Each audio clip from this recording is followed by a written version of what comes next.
Hey, David, coming here to you from the studio at Hilton Head Health. We got another Health Talk episode for you. Today we're talking to registered dietitian Michelle Routhenstein. She specializes in diabetes education and cardiovascular disease. She has over 10 years of experience counseling individuals and families on chronic disease, prevention, and management through personalized science-based nutrition and lifestyle medicine.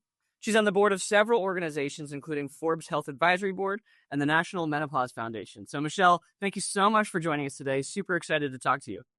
Excited to be here. Thank you for having me. Absolutely. Well, I was excited to speak to you because a lot of the guests who come to our resort at Hilton Head Health, they either are pre-diabetic, diabetic, or they have family members who are pre-diabetic, diabetic. They have risk factors for heart disease. They have heart disease. They have a history of heart disease. So it's very close to home for us here. So I wanted to talk to you about this. So a lot of our listeners, I think, are going to be excited to learn more from you about this. So I guess to just jump right out the gate, you have a lot of experience with this.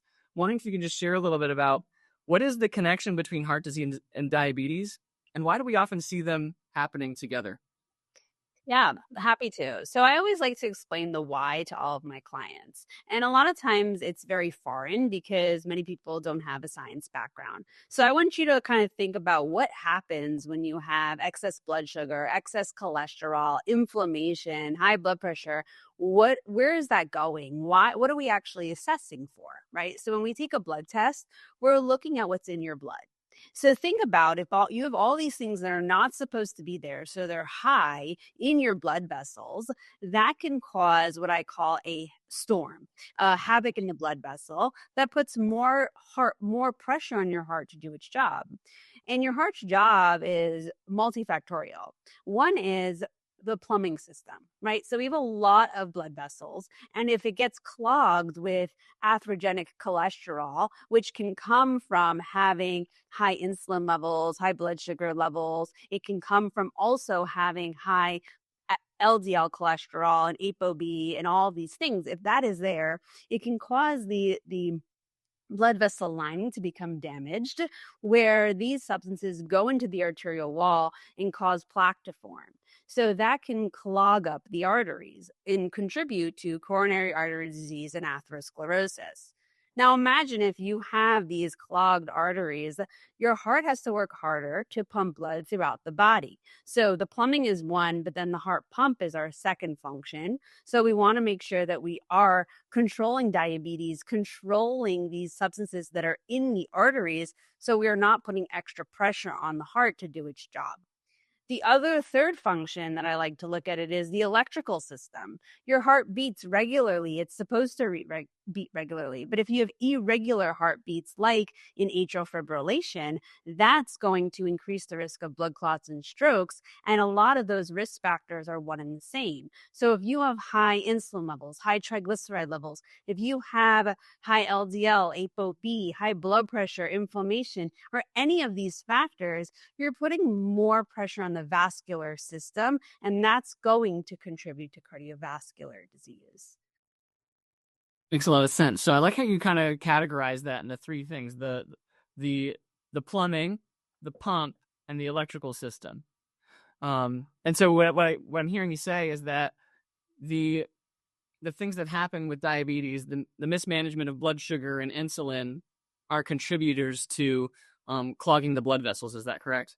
It clogs the blood vessels, but it actually also puts more strain on the cardiovascular muscles. So insulin resistance increases the risk of atrial fibrillation and heart failure. So while it does clog the arteries, it also puts more pressure on the heart, and it can cause it to go out of rhythm, and it also can cause heart enlargement and lead to heart failure down the line.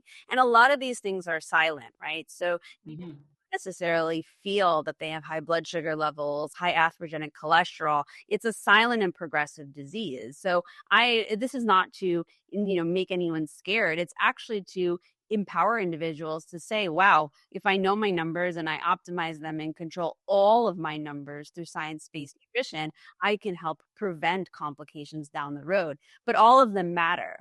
I think we're in this kind of social media phase where people are saying, oh, it only matters if you are metabolically healthy and you have low blood sugar levels, but then their LDL and ApoB go up.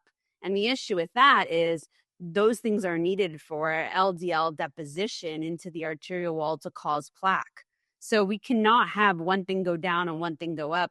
All of them need to be optimized through science-based nutrition. And when you're on a truly heart healthy diet, you're metabolically healthy, where all of these values are in optimal ranges and none of it is in excess in the bloodstream. Mhm. So you just use the term metabolically healthy diet. I'm wondering if you could speak to that a little bit. So say you've got someone coming to you, they're pre-diabetic, they're diabetic, or they've got these risk factors for heart disease that you're describing. Where do you start with somebody in the discussion around their diet? Yeah. So, diet is complex and personal because everyone has a cultural experience with food. They have an emotional experience with food. They have a lot of feelings around food. There's a lot of things that are going around. So we really need to understand where someone is. And I always look at it from a point of view from nutrient adequacy. So when you're looking, for instance, at diabetes, a lot of times we're like, oh, your blood sugar is high, get rid of carbohydrates. But that's not teaching your body how to actually process carbohydrates. And so then you can become easily nutrient deficient, which can backfire later on. Instead, if we focus on how to make your body more insulin sensitive by adding in foods to your diet, that is where we're going to actually address insulin resistance and help with allowing your body to process the food effectively. So when I say metabolically healthy diet, it's one that supports your body's ability to break down food, put it into the cell where it belongs, and then repeat that cycle so that it can do its job. Right. So my background as a registered dietitian in the cardiovascular space is actually looking at the metabolic pathways in our body. And every metabolic pathway has nutrients that it needs for it to work and thrive. And so when we focus only on calories or on carb restriction, you don't look at the bigger picture of, are you getting enough magnesium and calcium and manganese and folate and the nutrients you need for your body to operate appropriately and for it to not be under stress. Your body wants to do everything it can to keep you alive and functioning well, but that means it will compensate for you. And after a while of compensating, it kind of can't do it anymore, right? So like, for instance, insulin resistance takes about 10 years to progress into diabetes. And so you would never know on a standard blood test that you're insulin resistant, but it's there because your body's pumping out more insulin to help put the glucose into the cell. So glucose isn't high on a blood test, but your body's pumping excess insulin, and that's causing more free fatty acids into the bloodstream, more of a issue in terms of sticky and cholesterol remnants that contribute to atherosclerosis.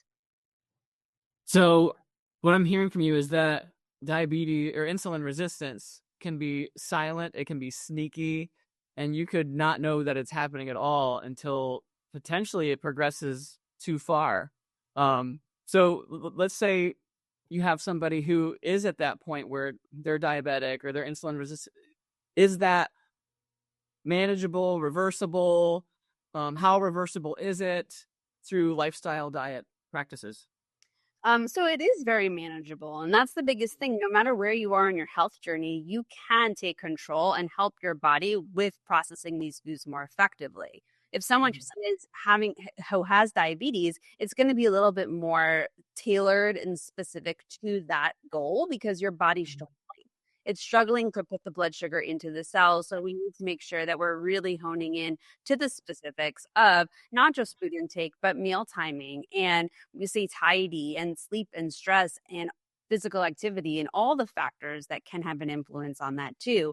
But no matter where you are on your health journey, we want to make sure you're insulin sensitive so that your body can actually manage this condition. And the big thing here is that I always like to say, I'm all about empowering you. If you, wherever you are in your in the diagnosis, if you take control through nutrition, you monitor your numbers, you will see good results and you'll reduce the risk of the complications associated with these chronic conditions because you are putting the blood sugar into the cell. It's not in the blood vessel, which is what causes so much harm. Mm-hmm.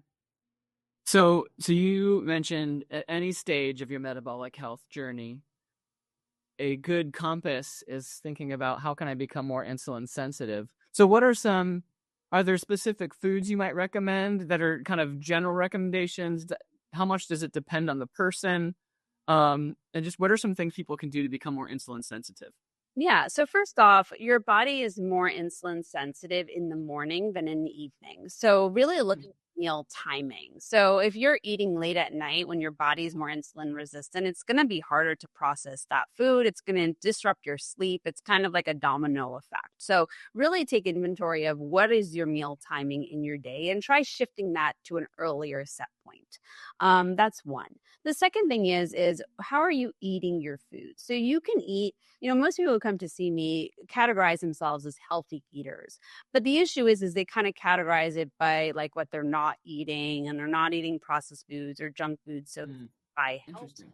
But the issue with that is even in natural foods, there is a level of a threshold of, let's say, saturated fat and sodium that if we eat too much of it, it makes our cells on our insulin receptors less effective. So really focusing on the balance of what you're eating and in the right pairings to help with proper utilization and putting it into the cell where it belongs, right? So like, let's say you love, I don't know, fruits and vegetables, great. But if you're kind of just grazing on them all day, it's not as effective as if you're actually having a meal that satiates you for 3 to 4 hours because it's paired with lean protein and healthy fat and complex carbs to meet that requirement. So kind of meal pairing, satiety levels is another effective way. And then also really certain nutrients. We know chromium, we know magnesium, we know a lot of nutrients help. And many people will be like, oh, I'll just take a supplement. Supplements cannot replace food. The food is in a synergistic relationship that allows for these things to be much more effectively utilized and avoids other side effects. A lot of people think, oh, I need magnesium. So they take a mega dose, and it actually can cause issues with bone health and bone demineralization. So I always say food first and really assess where your gaps are. So if someone, defines their diet by, oh, I don't eat dairy, I don't eat gluten, I don't eat this, I don't eat that. I'm like, okay, if those things don't sit well in your stomach, that's fine. We don't need to add those for whatever reason, but we need to make sure that the foods that you're avoiding, you're eating other foods that you will eat to meet those nutritional needs and fill in those gaps. So that's usually where I start with a lot of my clients. Let's learn what you eat, but you don't eat. Where are the nutrition gaps? And that's where we fulfill them through foods that you like and will enjoy, because it's going to help with blood sugar regulation, with energy levels. It will help with reducing risk of cardiovascular disease, blood pressure, cholesterol. Everything will come back into normal range if we focus on what you're actually adding into your diet and in those appropriate elements. So I love how you talk about the supplements there. So food first, and sometimes you give an example. I think it was magnesium. Sometimes the supplement doesn't even do the job you would want it to do if you got it from the foods because of these other interactions that might happen. So, is there a place for supplements? Like if someone can't get something from their food, or would it still be insufficient in some cases? So I recommend supplements to my clients only if I see gaps. And gaps can come from several places, right? So some people may be on a vegan diet. You need to supplement a vegan diet. You can get certain nutrients through that type of diet, and that's okay. But the amount, the quantity of of those supplements are important, and that will be based on the person's age, gender, medical history, the medications they're taking. We need to look at the actual person. So that's one. The other thing is, like, certain medications can deplete certain nutrients where we would want to supplement. If someone avoids certain categories of food, they may need a supplement, right? So it's hard if someone avoids dairy. Are they getting enough calcium? Are they getting enough vitamin D? Are they getting enough probiotics? Like, there's a lot of things we need to be looking at, and then we may need to supplement. But the supplement is going to be specific to that person. And I think anyone who says, oh, everyone needs to be on this supplement is just trying to sell you a supplement, right? I think a big red flag is when there's somebody who is telling you, don't avoid all these foods, take all my supplements instead. That's a big red flag, especially nowadays where there's so much profit in the supplement way of like an industry. I'd rather you meet with your registered dietitian, have her look through your medical history, have her look through your labs, have her look through your medications, look through your diet. If someone's asking me about your diet, how can they give you a supplement? Because there is such thing as toxicity, and we're seeing more and more people have liver damage from all these supplements that they're buying and taking that's toxic to their liver. And so please, like, consult with someone, because there is a place for supplements in someone's diet and someone's lifestyle, but only on a need basis. And for me, that means that I'm saying, hey, I think you need this supplement. I want you to retest these numbers in 6 to 8 weeks so we know if the supplement is working for you. And I think that's important. And someone who just says take this forever and not looking at your kidneys, your liver, and looking at the labs they're trying to improve with those supplements is doing a disservice and potential. Yeah. You could be actually being counterproductive in some cases by having too much of it. Definitely. So earlier you mentioned, going back to what you said about insulin sensitivity, I was very fascinated by something you said. It almost sounded like so you gave the example of natural times of the day when you're already more insulin sensitive. So consuming foods in the morning. So it sounds like part of it isn't just things you can do to become default more insulin sensitive. It's leveraging times of the day when you would be more insulin sensitive at any level. And then you also gave the example of eating meals as opposed to grazing throughout the day. Even with fruits and vegetables, even with, your classic quote unquote healthy foods. I was wondering if you could speak to that a little bit more. So you could have the same food profile, but eat in a meal versus spread out grazing throughout the day. And eating at one meal time is better for insulin sensitivity. Did I understand that correctly? So it's not just eating one meal, it's eating, let's say, breakfast, and then you had the right balance. So you're not hungry and your body's not asking for food for 3 to 4 hours. That means that was a really good, well-balanced meal. If it checks boxes, and then you're eating again. And then 3 to 4 hours later, same kind of thing. So you're going to meal slightly hungry, you're leaving slightly satisfied, and that takes you for 3 to 4 hours. That allows your body to produce the right amount of insulin, take the glucose from the food, put it into the cell, fuel your body, fuel your brain, and then restart that cycle. If you graze, you're pumping out insulin. You're not allowing the body to do its job as effectively. So the meal timing and those proportions are key to ensuring that your body is utilizing those nutrients and not just over pumping insulin and straining the body to produce too much insulin when it shouldn't be doing that. And so, well, on that note, I think that message kind of lends itself nicely to a hot topic, at least within the past 5-6 years, maybe, intermittent fasting. So what is Michelle Routhenstein's opinion or utilization, if at all, with intermittent fasting?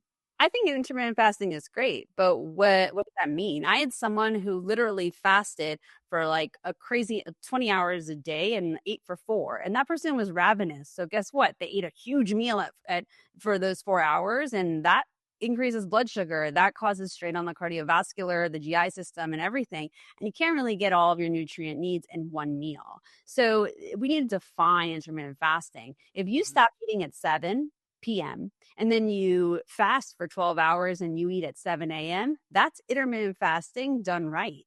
You're stopping when your body is no longer insulin sensitive. And then when you wake up, it's insulin sensitive again. I love that. Right. So 12-hour fasting from 7 p.m. to 7 a.m. gives a big check plus in my book. But I don't like it when people say, ignore hunger at breakfast, wait until 12 o'clock, then you're starving. You just had coffee, like you're going to eat anyone. You're hangry. You're not like that. Right. So I think a lot of people have taken away the way the body is supposed to operate and the biological mechanisms by a lot of fad dieting. And so doing it right with 7 p.m. to 7 a.m. is awesome. You really shouldn't be eating, after dinner. But waiting too long to eat in the beginning of the day, we know has negative effects on our health.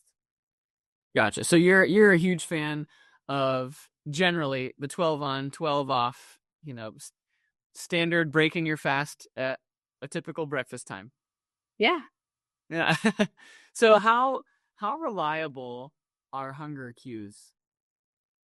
They're pretty reliable if you know how to tune into them. So we live in a society right now. I have young kids. I have 4 boys, and they know when they're hungry, they know when they're full. And then just take that level to, now you're trying to handle a job. You're told you only can eat at 12 o'clock. You're rushing out the door in the morning. You come home and you're starving because it's 8 o'clock and you haven't eaten all day. We Mm-hmm. not listen to our hunger cues because we prioritize work and just the hustle of life. Mm-hmm. And if we do that for a prolonged period of time, it's hard to go back to your hunger cues because you never trusted your hunger cues until you were a really small kid. Mm-hmm.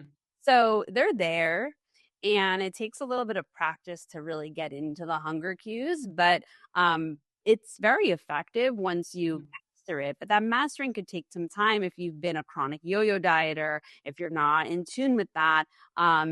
But when you understand the principles of pairing and having satiety meals, and you click the hunger skew alongside that, it's very empowering and very effective. Is it fair to say that if you are in tune with your hunger cues, that and you follow that, like you say, you eat when you're a little bit hungry, you stop eating when you're a little bit satisfied, and you do that when you're hungry, that you're probably in line with your insulin sensitivity? Yes. Yeah, I would say it depends. Depends on the person's body size, depends on the person's like medical history, the medications they're taking. I don't know if I could say, oh, that's how you tell if you're insulin sensitive. I think the only really way to tell if you're insulin sensitive is by doing a home IR or an LPIR blood test to confirm that. Um, Perhaps we could hypothesize that. A lot of times when my clients are like, have insulin sensitivity, they harbor abdominal weight and it's very stubborn. And once we address insulin resistance and we address underlying inflammation, the waist circumference will become reduced. So much so that I have many clients who will lose 5-6 inches off their waist before 1 pound comes down on that scale. And so that to me is more of a aha moment when it comes to insulin resistance versus kind of the hunger cues, because there's Mhm.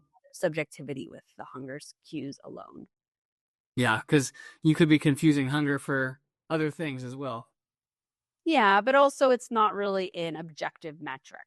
So I'm a very metric driven type of practice. And so when we see, okay, you feel great, I love that. We see better bowel movements, we see more energy, we see better sleep, we see all these great things. I'm so elated and happy. But until we get that blood test that confirms, and until we see those blood pressure optimal and everything going, then I'm like, yes, we have created the biggest impact because your efforts are now shown in a objective matter versus that subjective, but both of them are important. So Sure. when we look at data, I'm very science-based, the research always looks at those metrics from a reduction in cardiovascular disease and events, strokes, heart failure, etc.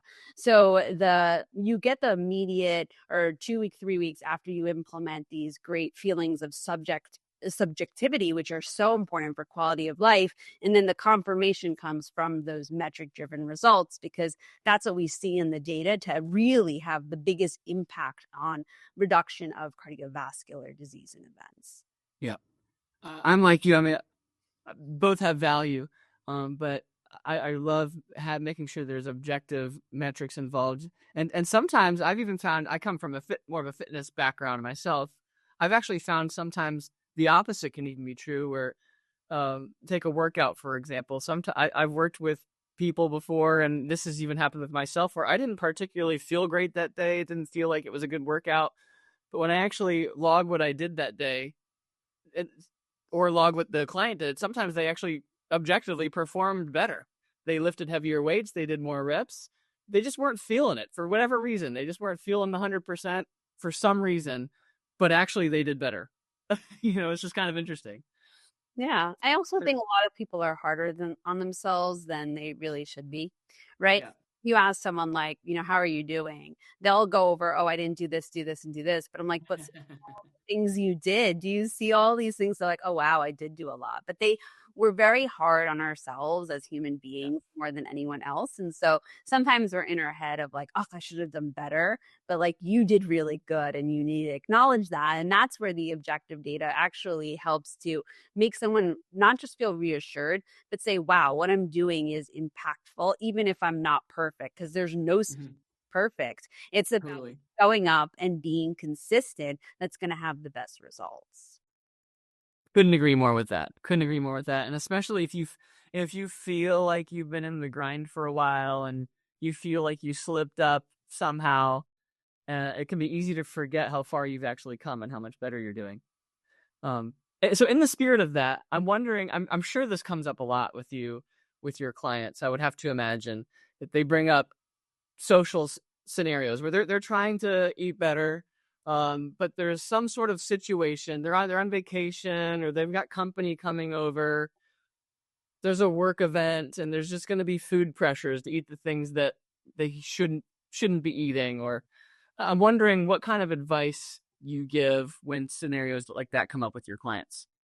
Yeah. So it really depends on what the occasion is. If someone's going out for their birthday and that's like a one-off thing, like enjoy what you normally enjoy, get back on track the next day. It's really not going to make or break your goals. If this is a regular occurrence or you travel a lot, you're invited to a lot of these meals, I think a big part is strategizing what you can control. A lot of people, oh, I'm going to this big event. I'm not going to eat breakfast today. I'm not going to eat lunch. I eat a lot of calories at night. And that actually backfires because then you go to that event starving. And then what do? You everything in sight. And then you're like, oh my God, I feel so heavy. But it was because when you're starving, your body doesn't tell you when it's full. The hungers go out because it goes into that famine state. You starved me. Now I'm going to get as much calories as I can to stop happening again. So I always say, go to that event with, a good intentional breakfast and lunch, and make sure you're not going there starving. Go there slightly hungry so you can eat, pick the best choices, and then the next day go back to your normal routine. A lot of times I also talk about, especially at restaurants, like you can't control the oils they use, you can't control the sodium, you can't control a lot of aspects, but you are able to look at the menu and choose the most nutrient dense options that will offset the sodium. So we want to look for really high potassium foods that help to balance it out so we don't get fluid retention, we don't get an increase in blood pressure. So really kind of scouting through that menu to say, how can I balance this and make this more effective to reach my goals and do the best you can in those situations? So it sounds like if I were to summarize what you just said in a short phrase, hunger management is important. Not going in ravenous, making sure that you still have your other meals, and then you'll have an easier time not caving in and overeating if you go in a little bit more well nourished. Am I hearing you correctly? Yeah. And then once you're at that scenario, like if you're at somewhere that has a buffet, take a look around before you choose, like take inventory of, ooh, that looks really good. Not on my plan, put that on a little part of my plate, but I'm going to still balance what I want, what I'm eating. So a lot of times we go and we're just, you start at the first and you kind of go around. Why don't you walk around and see what the options are and then make your informed decision? You just used the term balanced what I'm eating. If you were to describe like a balanced plate, what would be on that plate? Yeah, so a lot of non-starchy vegetables, you have your lean protein depending on your body size, your fitness goals, your age. You would have your starch, your complex carbohydrates, and you'd have your healthy fat. So you're really hitting all the macronutrients. And within those macronutrients, then we go into the micronutrients after. So kind of taking a whole look at that balance, but first ensuring that the macros are there, and then we go into the micro. Gotcha. And micros being, would that be kind of like your colorful, more colorful things, like berries, nuts, things like that? So it actually depends. It depends, like there's so many varieties. So for instance, your berries don't really they're really good in polyphenols, but they're not high in potassium. And so micros are the vitamins and minerals that are found in our foods. And it has a wide variety, right? So we have our vegetables, that's one part, but we also have our whole grains, we also have our nuts and our seeds, we have our legumes, we have our lean, like there are macronutrients within different types of foods, and depending on what you're eating, that's how we get those in to meet your needs and help ensure you're nutrient adequate. Makes sense. Makes a lot of sense. So earlier you mentioned um, that it's not uncommon to have someone say that they're just cutting out carbs or they're going low carb. I'm wondering if you could talk to either the keto or low carb strategy or diet. Are there scenarios when you would recommend it for somebody, or just what's your take on keto low carb? So the definition of ketogenic diet is putting your body in ketosis. So your brain needs 130 grams of carbohydrates at a minimum per day for it to work. So for you to have an operating brain, you need glucose. So remember how I told you your body is trying to keep you alive. So if you don't give it carbs, what is it going to do? It's going to take whatever you are eating and make it into carbs. Okay. Ketosis is a survival mechanism. You are telling your body, let's go into survival mode. Okay. And so when you do that, you are putting strain on the body. So a lot of people who go on a strict ketogenic diet, and that's really what I'm talking about here, they have something called the keto flu. They don't feel good the first 2 weeks. Their body's like, what the fuck are you doing to me? Yeah. Okay. And so, you're like, oh, just power through, power through. Anyways, so you're putting a strain on the body. The issue here though is multifold. If you go on a strict diet like that, it ends up with nutrient deficiencies. You change over the gut microbiome, which can negatively impact inflammation and cardiovascular disease. But there is a new study that came out with individuals who were categorized as lean mass hyperabsorbers. They were, metabolically healthy, no insulin resistance, no diabetes, good BMI, athletic. They went on a strict ketogenic diet and their LDL and ApoB skyrocketed. And they looked at their arteries, their coronary arteries before and a year after. And they found the strongest progression. So the most plaque was formed in this subgroup of people that we've ever seen. It wasn't a really great study designed by research standards, but it tells us that when LDL and ApoB are high, even in people who look great, they have a six-pack, they're athletic, it will still cause plaque to form in the arteries. So I am not a proponent of a strict ketogenic diet. Am I telling you to go on a no-fat diet or a low-fat diet? No. I said balanced before. And I think it's really important that you understand that you can feel good, you can look good, but heart disease does not care. It impacts every single person. If the mechanisms, if your numbers are elevated and the blood vessel has a saturation of all these fats that don't belong, they will go into the arterial wall. They will cause plaque, and we will see cardiovascular disease in younger and younger people. And that is the opposite of my mission. It's important that 80 to 90% of heart disease is preventable, but it's the number one cause of death globally in men and women over any cancer combined. We have to recognize that heart disease brews silently. Don't ignore a high LDL and ApoB. That's beyond silly. Okay. We know if these numbers are high, we can lower them through nutrition, but we have to be smart about it. I can't tell you how many people come to me recently who say, Michelle, I was on a ketogenic diet for 3 to 4 years. I felt so good, but I just had a massive heart attack. And I say, I wish that could have been prevented. And so I'm against it because I care. I don't have any affiliates. I don't have sponsorships. I'm telling you from the science perspective, a high fat diet, a ketogenic diet that eliminates carbohydrates is not cardioprotective, period. Well, that's powerful. I mean, even just the example you gave of, it kind of goes back to what we were talking about earlier. The way you feel isn't always going to be an objective thing. Why do you think it is that some of these clients did feel good despite it not being healthy for them? What do you think that was? I mean, some people have GI sensitivities. So a ketogenic diet is a elimination diet. It's a restricted diet. So that one culprit or two things that wasn't really sitting well with them was eliminated. So the cause. Makes a lot of sense. So while it did eliminate some things, it maybe eliminated too many things, or then you were getting too much of something that didn't affect the way you felt, but affected your health. That makes a lot of sense. Well, I'm curious do you ever how do you navigate with somebody who is diabetic or pre-diabetic, and they're like maybe they have a fear of carbohydrates? They're like Very.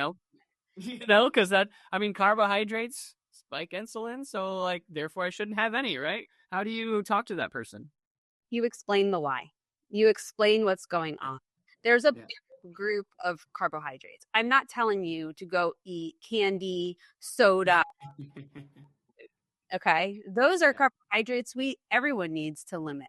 That's not a question in anybody's okay, but carbohydrates there's a big amount of foods that fall into carbohydrates, right? You're talking about dairy, you're talking about fruit, you're talking about vegetables, you're talking about beans, legumes, whole grains, you're talking about a wide variety of foods. And I think if someone understands that you're not eating a whole plate of rice, even if it's brown rice, as your meal, this is a proportion of everything else you're consuming. But what it's doing is actually lowering an insulin spike. It's slowing down digestion so your body can actually digest it. And so when people understand the mechanisms, which many people don't because they don't have a science background, if you understand the mechanisms of how it works, you then are able to apply it.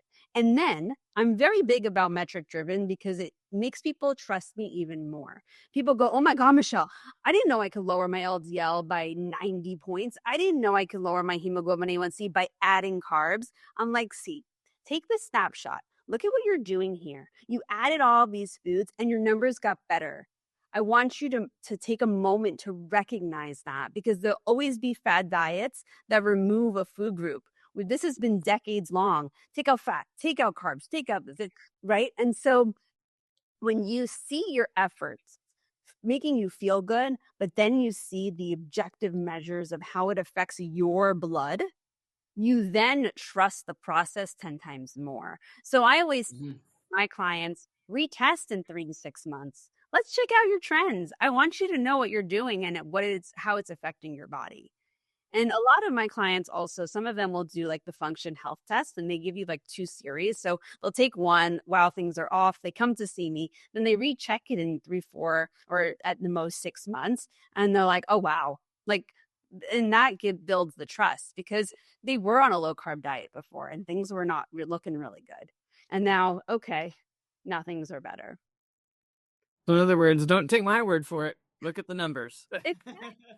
And that reassures people to be like, wow, I didn't know this was possible. And I also hear this from, I had a patient, a client the other day that goes to me, Michelle, my blood test came back so perfect. My cardiologist took out a notepad and said, I've never seen those results. What were you doing? And took notes.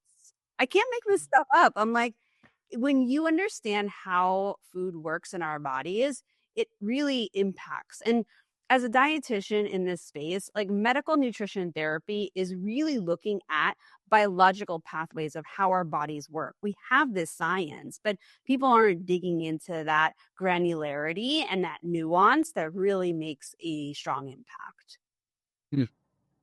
Very cool. Well, Michelle, this has been an awesome conversation. I learned a thing or two from you as well. This was pretty cool. And I know that our audience is going to get so much value from listening to this. So if they want to keep learning from you, you've got Instagram. How can they follow you if they want to follow you?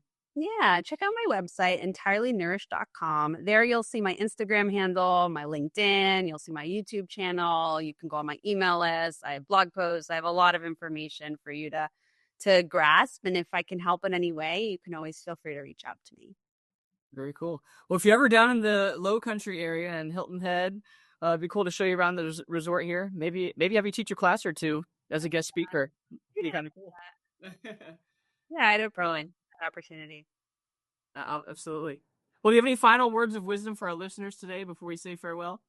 Yeah, I want you to take an empowered approach.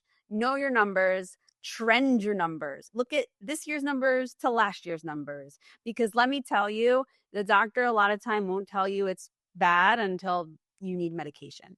But if you see things trending in the wrong direction, you can change things. Take an empowered approach, track your numbers, because heart disease is preventable, even if you have a strong family history, as long as you optimize your numbers through science-based nutrition and have a metric-driven, nutrient-adequate approach to your heart.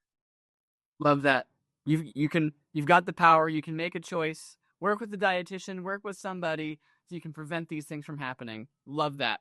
Well, Michelle, can't thank you enough for taking the time to speak with me today. Got a lot of value out of this, and maybe we'll have you back on here sometime. Would love it. Thanks so much for having me. Thanks, Michelle. Thank you. Yeah, cool.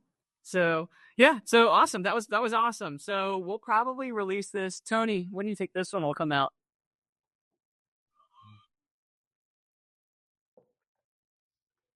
Yeah, maybe a month or two. So it might be the July or the August. July. Okay. So we usually release a newsletter once a month and we release a podcast then. So you'll probably be the next one in July. And then we'll make sure to send it your way so you can post it, share it, do what you want with it, use it for whatever you'd like. And so, yeah, that's great. Are you going to also put it on on YouTube, social media, anything like that? Yeah. Basically everywhere you find a podcast, right? YouTube, Spotify. Yeah. What do you use to post it? Use a service that blasts it out in many places. Yeah. Apple. Yeah. We use a service that basically posts it to wherever you listen to your podcasts. Awesome. Yeah. So if you tag me, like if it's on Instagram, I'm happy to share it. Like anywhere you put it, just tag me so that I can share it to my audience too. We will definitely do that. Awesome. Sounds good. Look, if I can help in any other way, just reach out to me. I'd be happy to. Will do. Thanks so much, Michelle. My pleasure. Have a great rest of your day. Thank you so much for joining us in today's Health Talk episode with Michelle Routhenstein. I hope you got value out of this, talking about nutrition for diabetes, for heart disease. I learned a thing or two today. I hope you did too. And remember, these episodes, these podcast episodes are for you. So be sure to comment, send us a message. What other topics would you like to hear us talk about? Who would you like to see me interview? I love doing these, and I can't wait to see you at our next Health Talk episode. See you next time.